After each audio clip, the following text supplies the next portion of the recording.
wrote a piece for the Daily Beast in which you said that you asked Mr. Jawad ظریف about imprisoned student leader Mejid Tokeli, and his response was, as you claim, I don't know him. How did it happen? I walked up to the foreign minister after a small event and I said, do you think it's ironic that you enjoy posting on Facebook when it's banned in Iran? And his verbatim word-for-word response was, ha ha, that's life. Where was this? This was at a small event in New York. In New York here? Yes, in New York. And you were there? I was there. And then right after this question, I persisted. And so he said, ha ha ha? He said, ha ha, that's life. That's life. And then I said, when will Mejid Tokeli be free? And he said, I don't know him. Mm. And then I went up to the Iranian ambassador to the United Nations, Mohammad Khazai, and I asked him the same questions. I said, do you think it's ironic that the foreign minister gets to post on Facebook when your government bans it in Iran? And he looked at his aide and he said, are the Facebook and Twitter banned in Iran? And I assured him that they were. And then I listed a whole bunch of political prisoners, and he said he had never heard of Omid Reza Mirsaifi, the famous blogger who died in Iranian prison. He said he had never heard of Shiva Ahari. He said he had never heard of Mejid Tokeli. Shiva Ahari, Shiva Nazar Ahari. Yes. Yeah, yeah. And the only person he said he had heard of was Nasrin Sotoudeh. And he said the only reason I have heard of her is because she was in the media. Okay. So, and then as you know, Mr. ظریف responded on Facebook to one of his fans who wrote, did you finally find out who Mejid Tokeli is? And Mr. ظریف wrote, hello dear friend, I'm going to reply to your post in your style. Have you had the opportunity to know the Israeli writer who is claiming this? Are you from Israel? I'm an Israeli citizen. I was born in America, which I think is interesting because I would like to ask the foreign minister ظریف if that makes my question half valid or half appropriate, because I'm an American citizen born in Los Angeles, a place which gave refuge to a lot of Iranians fleeing theocracy and dictatorship. And I think it's really a racist and bigoted slur, in fact, against me, because I can only imagine if... You know, he refers to a conflict, not the race. He's well, you know, what he's saying is, because we have a conflict with Israel, the guy is claiming that. He's obviously saying, I'm not, I didn't say that. He's denying it, sort of. Well, he's not denying it outright, and if he does deny it, he will lose that fight, I guarantee it. But I think it's more a slur against my judgment and my credibility. I've written for the New York Times and the Wall Street Journal and the Washington Post, and I don't think this is appropriate or fair. And I think, in fact, a lot of Iranians responded to him on Facebook saying, we don't care about the nationality of the journalist who asked this, we care about the fact that you don't know who Mejid Tokeli is.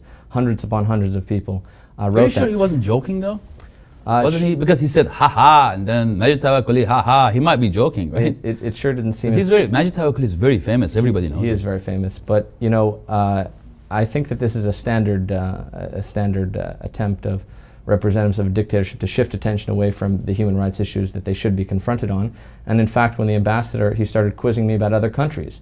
He said, what about Saudi Arabia? They don't have elections. Why don't you talk about them? I said, I do talk about them a lot. Yeah. Your country allows only a few people to even run in the presidential election, so let's talk about your country. So he wanted to divert attention away from Iran, and that happens all the time. One of my mentors and the people I worked for spent 9 years in the Soviet Gulag in prison, and when Mikhail Gorbachev was asked by his lawyer why he let this famous dissident out of prison, he claimed, I had never heard of him, but everywhere I went I was confronted by his name, and people were shouting his name at me, and it wasn't worth the international price we were paying. So what I tried to do, and what I hope to continue to do, is to confront Iranian diplomats everywhere they go with the names of imprisoned human rights activists, dissidents, journalists, and bloggers, and goodness knows there are hundreds and hundreds of them in Iran today. You studied Middle East. Yes.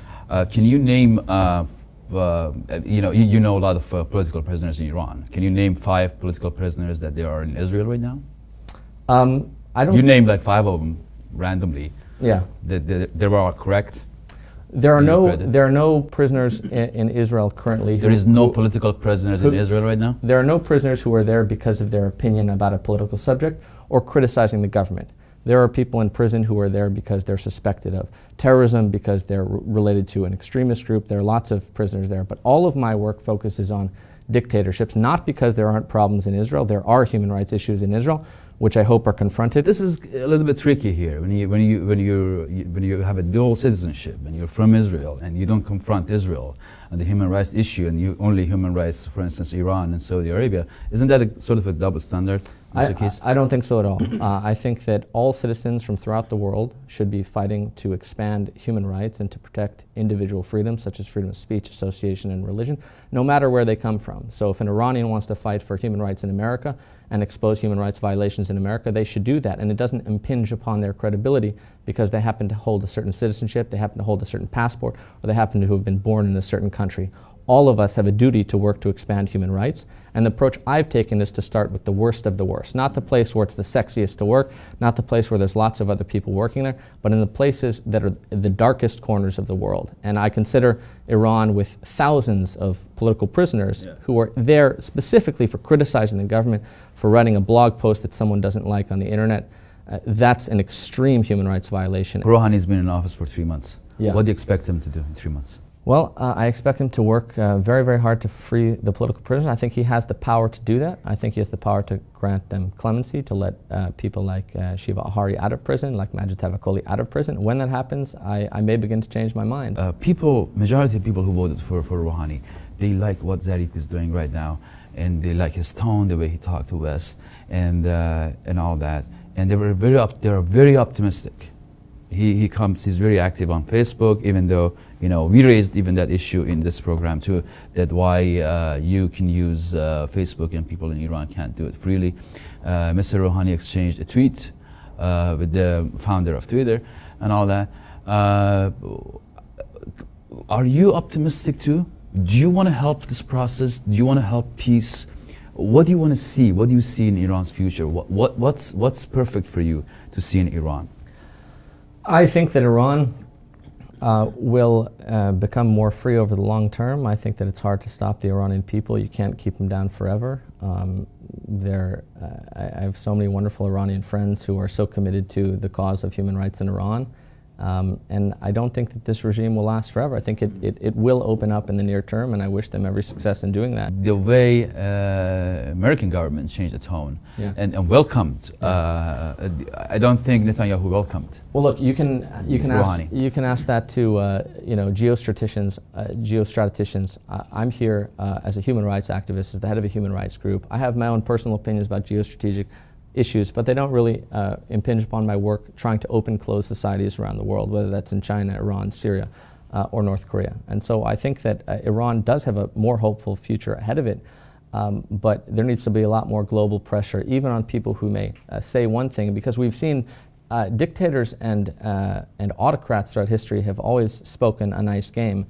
In the 1930s, Hitler gave many speeches saying, we want nothing more than peace. I'm not calling Iran Nazi Germany. Saddam Hussein gave many speeches saying, we won't go to war, no one loves peace more than we do, we have no regional intentions. Then we saw wars on Iran and Kuwait, and on down the list. There are many autocratic leaders throughout history who say one thing and do something else. So I, like many Iranians around the world, will judge the government based off its actions, not off its statements. And it's nice that ظریف sends a tweet, but let's find out when Twitter is unblocked in Iran. Let's find out when Facebook, when Iranian users are able to access one of the most popular websites in the world. There's no excuse for that, none whatsoever. And we don't need to concern ourselves with these great geostrategic questions when such a fundamental right is denied to the Iranian people. So all the beautiful things that you wish to happen in Iran, do you think Israel has a role in here? What do you expect Israelis to do? Do they have to change their tone? Do they have to do anything in this? Can they help at all? Because they're not helping right now, you know? The way that Mr. Netanyahu came to UN and gave that speech and all that, and the way he talks, and it reminds me of still the Ahmadinejad's era. What role would you give Mr. Netanyahu and Israeli government to play to help improve the situation? Well, I think this issue is actually a lot bigger than just Israel. It's a regional issue. It's also a global issue. What can bring Iran and... No, I'm specifically asking about Israel from you. Yeah, but I'm telling you from my perspective why I don't think Israel is very important in... It's not important? I don't think vis-a-vis Iran, no. I think that So long as Iran remains a closed society instead of an open society, so long as Iran continues to support regional dictators like Bashar al-Assad, it will remain a malevolent factor in the Middle East. And whatever Israel says or does is not of great consequence. It's a tiny country very far away from Iran. I hope there's nothing but peace between Iran and Israel. I think that there were a lot better relations in the past, and I hope they go towards better relations. But what concerns me is the domestic situation in dictatorships, because I'm a firm believer that if you want peace and stability in the region, you need peace and stability inside of the country. I didn't say that. Václav Havel said that, the great Czech hero, poet and writer and former president. You speak Arabic, Hebrew, and Farsi also? No, only a few words in Farsi. What do you know in Farsi? What in Farsi? ظلم و استبداد نمیتونه برای همیشه دوام بیاره. یک روز این رژیم از پا در خواهد احمد و دموکراتیک میشه. امیدوارم که روز ایران را اینطور ببینم. Oh, that was impressive. Did I say it okay? You said it fine, man. That was a big...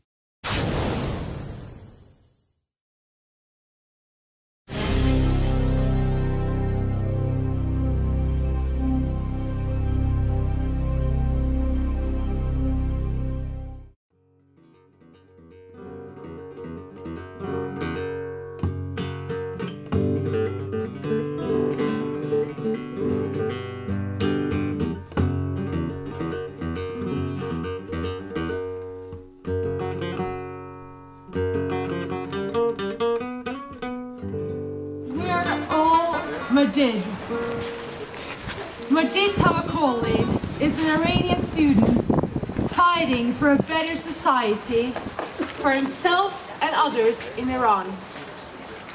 He got imprisoned on the Student Day in 2009 for speaking out for a better and freer Iran.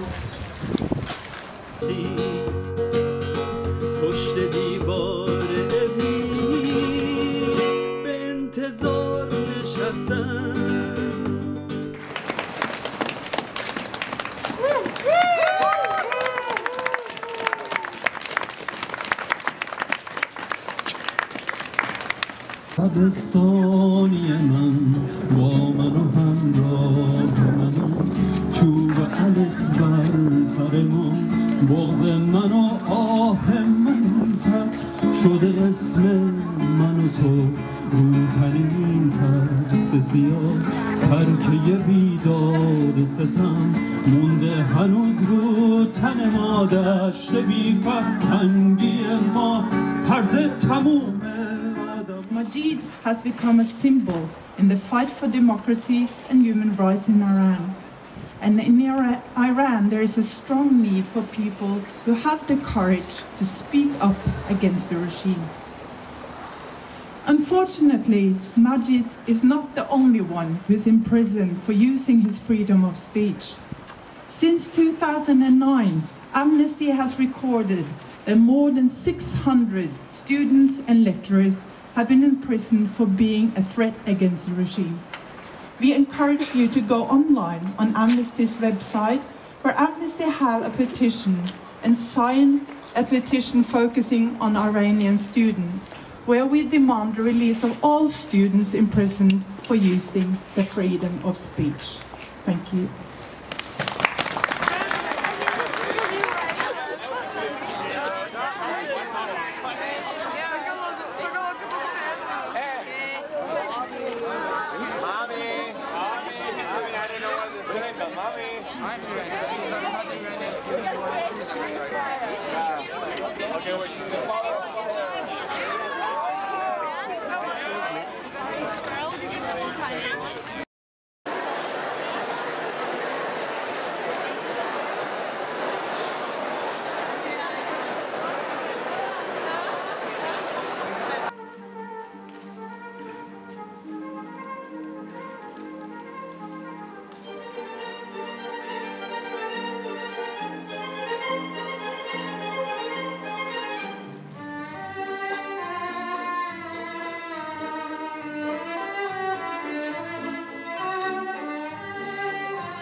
I'm so happy to see you all here. And I want to thank you for the inspiring walk of peace we took together. Today, we are gathered to celebrate one person, a person who himself cannot be present. We are here to recognize the work of Majid Tavakkoli. He could not witness, as I did today, how all the 116 nationalities that you represent walked peacefully together through the streets of Trondheim. We walked together not to protest, but to show our support. Tavakkoli is a spokesperson for peaceful solutions. He believes in a democratic society based on participation and the freedom of speech. Even from prison, he is a strong voice for democracy and academic freedom. He puts a spotlight on the human rights violations he and many others are victims of. Tavakkoli is a symbol of student resistance.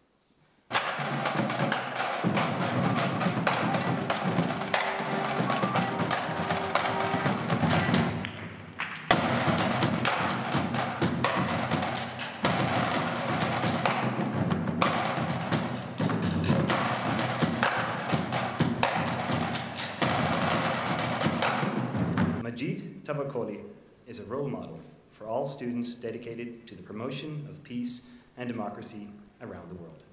In a turbulent context dominated by violence and oppression, Tavakkoli stands as a spokesperson for peaceful solutions and development through reform towards a democratic society based on participation and the freedom of speech. زیادی از صحبتم خطاب به رهبری جمهوری اسلامی و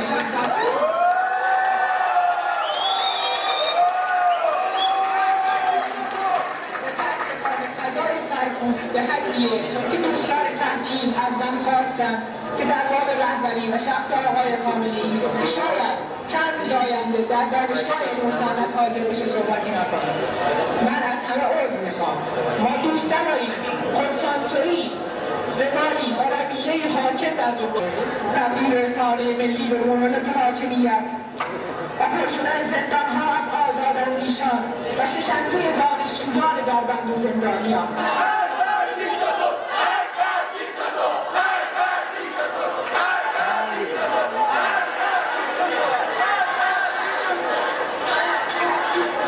جنبش دانشجویی همان گونه که در سال 32 و سال 50 و تا به امروز در تمام طول حیات خویش در برابر استبداد خودکامگی در نفی ظلم و ستم ایستاده همچنان باید بایستند و ظلم است چه محصول طاغوت شاهنشاهی باشد و چه حاکمیت ولایی و نایبی.